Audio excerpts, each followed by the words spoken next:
Hello, church family. This is Pastor Phil. I'm talking to you today from our newly renovated office in the basement after we were able to fix our wall, and now we're trying to get everything put together in order. And it's really nice having an office again and being able to do our videos from here. Our sermon this week is from the reading from Matthew 16, verses 13 to 19. I'll read it to you today.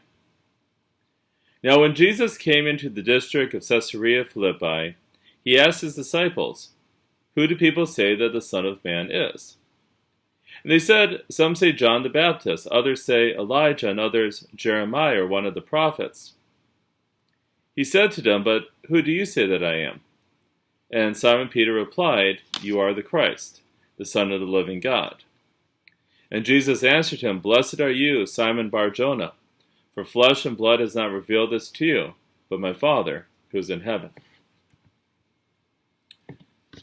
When I wake up in the morning, I believe the sun will rise in the east and then set over the horizon in the west.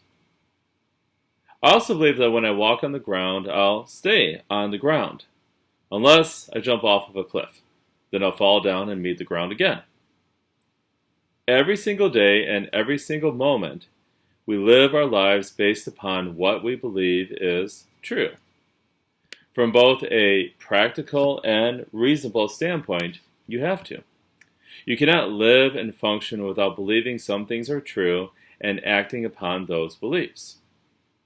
If you don't believe things are true, you will go crazy, and you can't function in any reasonable sense of the word. Making truth claims and acting upon those claims is normal and healthy.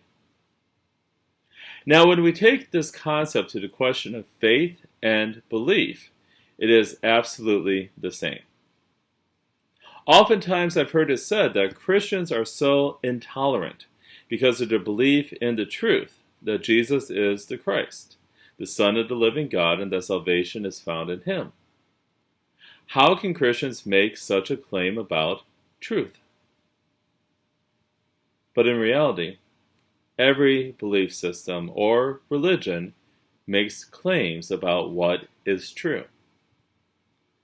Atheists make an absolute truth claim that not only is there no God, but there is no spirit at all, and that everything is one great big accident that came from nothing and is nothing and means nothing.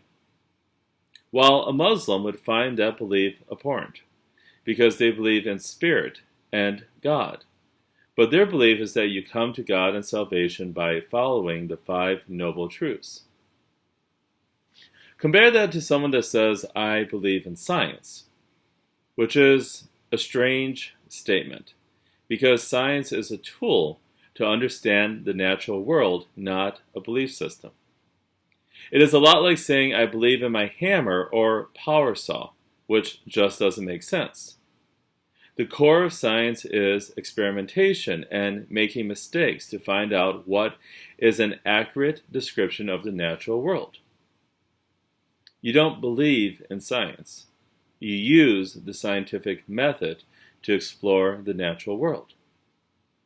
But someone that says they believe in science has taken a hammer and made it into a god, and then worships the hammer. Even someone that says, "I believe there are many different paths to know God, and that God is whatever you want God to be," that's trying really, really hard not to make a truth claim, is actually, yes, making a truth claim. Now, is it a very good truth claim? Not really. Because you end up with a schizophrenic God that hates you, loves you, doesn't care about you, and doesn't even know you exist, all at the same time.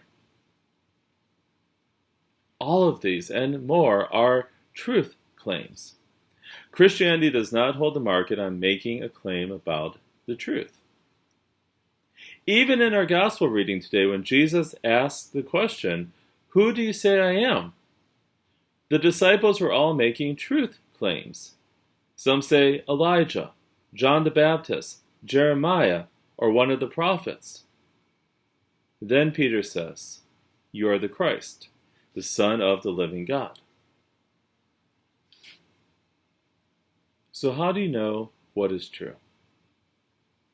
And here is probably one of the toughest pills for us to swallow. We, in and of ourselves, can't. Not really. In this vast universe, to the mysteries of the subatomic world and the miracles of the spiritual realm, we can't know everything or be everywhere. We simply can't. We are limited in what we can know, and for every discovery, there are 10 more mysteries. That is why truth cannot come from us, but has to come from outside of us, from the one who does know everything and can be everywhere, and that is God. God created truth and is truth. And we come to know the truth by God coming to us and revealing that truth to us. And that is why Jesus says to Peter, when he makes the confession that Jesus is the Christ, the Son of the living God, that truth was revealed to him by God. It didn't come from Peter.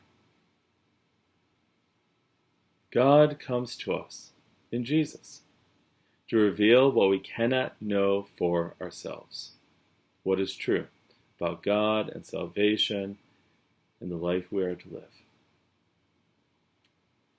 But notice, and this is important, that while Jesus calls Peter blessed for this being revealed to him,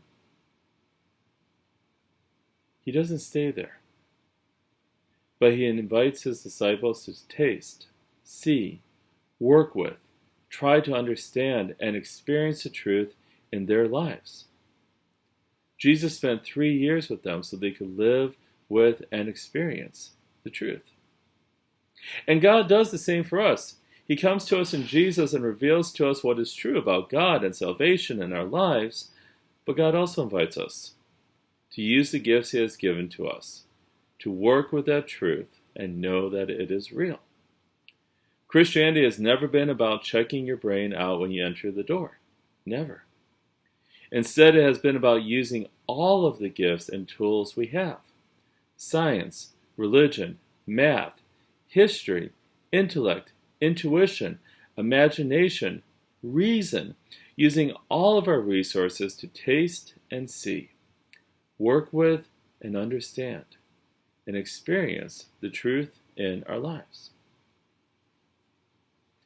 And using all of our gifts and abilities, being able to then tell what is in alignment with the truth and what isn't, what makes sense and what doesn't.